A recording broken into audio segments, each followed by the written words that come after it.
Hi, si Jewel Johnson po ito from San Jose del Monte, Bulacan. Pero lumaki ako sa Nauhan Oriental, Mindoro. And my father is from Leyte, my mother is from Mindoro. So,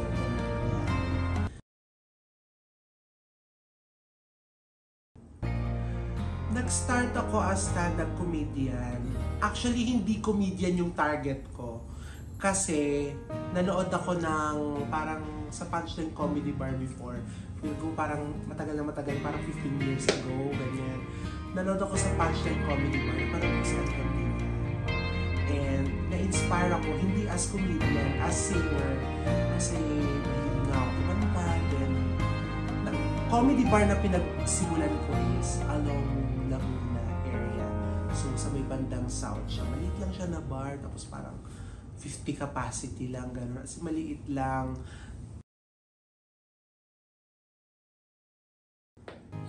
Naging madali ba kung nasan ako ngayon sa pagiging stand-up comedian? Hindi. Kasi unang-una, maraming adjustment. Kasi hindi naman pagkapasok sa ganitong industry, gano'n agad eh. Marami ka pang madidiscover. Katulad ng sabi ko kanina, di ba? Ang expect ko talaga maging singer lang sa bar. So, hindi ko expect na, ay grabe, ganun pala, kailangan may mga talaka, may mag-ookrayan, alam mo yung mag-aanuhan talaga, tapos hindi talaga madali kasi unang-una marami kang pakikisamahan na hindi naman agad kailangan pagpasok mo sa lugar, kakilala, ka-close mo na lahat. Hindi, kailangan at kailangan pakisamahan mo sila. Sa pinakamasama at pinakamabuting ugali, kailangan pakisamahan mo sila. Di ba masama ugali? Ay ibig ko sabihin yung parang minsan kasi may mga iba na hindi makasundo yun. Pero in fairness naman, yung mga hindi nakakasundo ng iba, nakakasundo. Kaya siguro, ganun talaga. Number one, kailangan marunong ka makisama.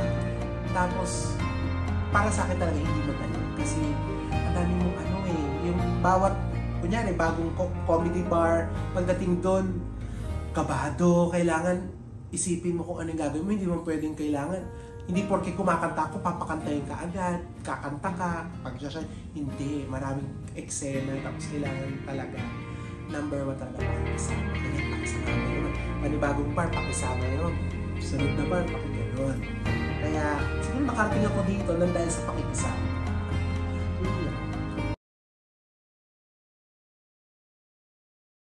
Sa mga komedyante na gusto ko makatrabaho, si Dolphy. Siya ay pumano na pala si Dolphy. hindi, seryoso. Stand-up comedian na gusto ko makatrabaho. Trabaho talaga. Siyempre yung lodi namin lahat pagdating sa pagiging comedian. And makatrabaho yung makasama sa movie, makatrabaho sa stage, pero nakakasama rin namin siya, pero hindi totally alam yung work talaga. Ay, nagkasama ba kami sa show? Parang nagkasama na pala kami sa show, pero hindi kami nag-tandem sa stage. Nagkasama kami, pero parang kasama ako sa line-up naman. Pero wala, happy masaya yung time na yun, nakasama namin siya.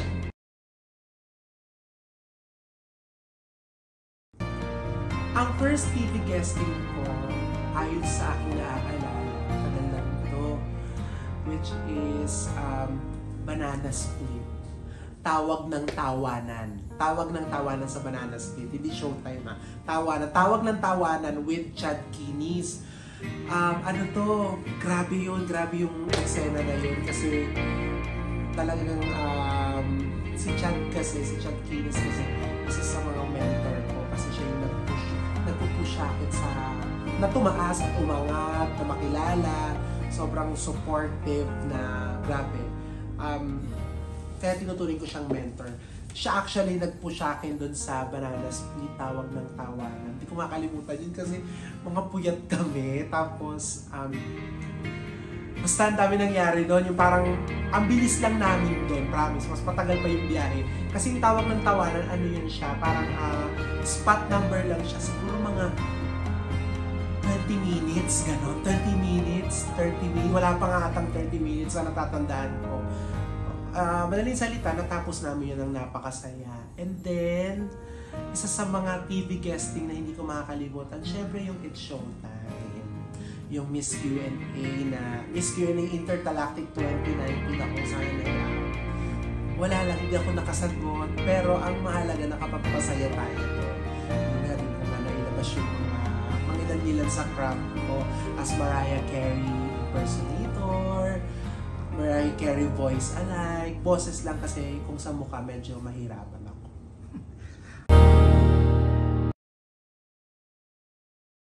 As a stand-up comedian, siguro ang pangarap ko pa, pwede bang marami? Marami pa akong goal eh. Siyempre mas maikot pa yung buong Philippines, yung buong mundo, yung marami pa akong mapuntahan. Although marami naman na din akong napuntahan, mangilang-ilang mga bansa.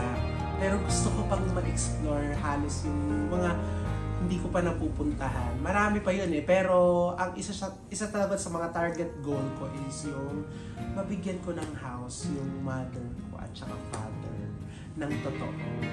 Yung totoong kanila hindi sila babayad ko na.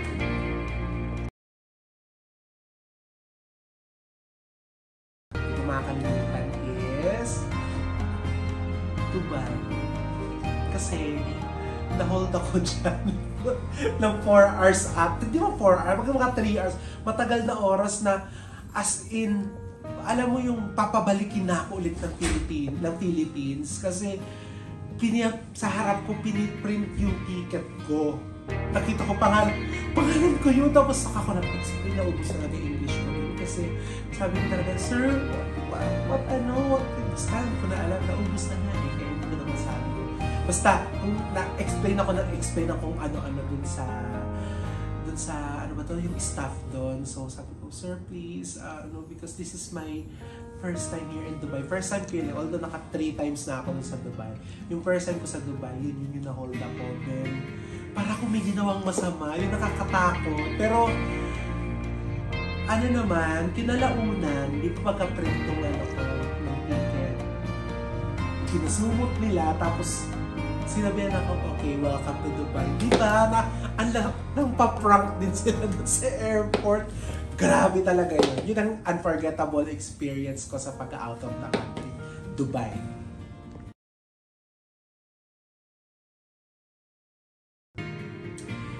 Sa mga nangangarap na maging stand-up comedian katulad ko, siguro lang, be natural.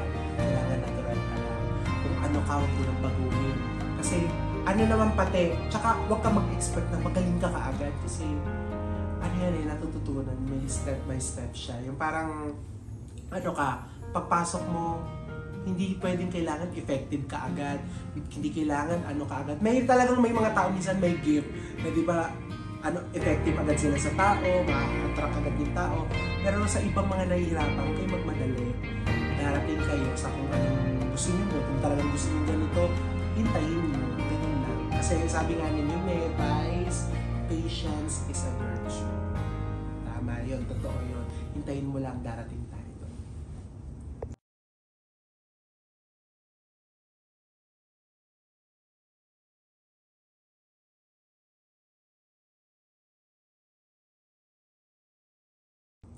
Hi, this is Jewel Johnson, and this is my journey.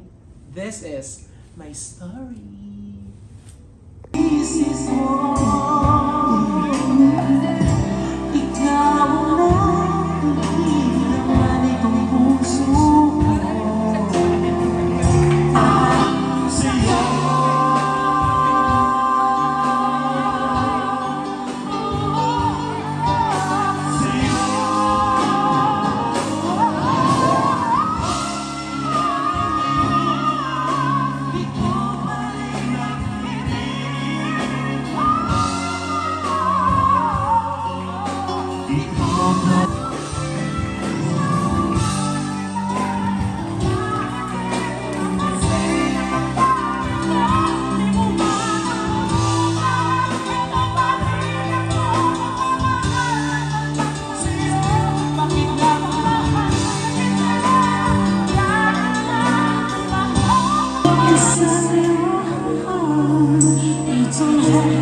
close your eyes and everyone's smile. Just hold on, hold on, hold on. It never is tomorrow.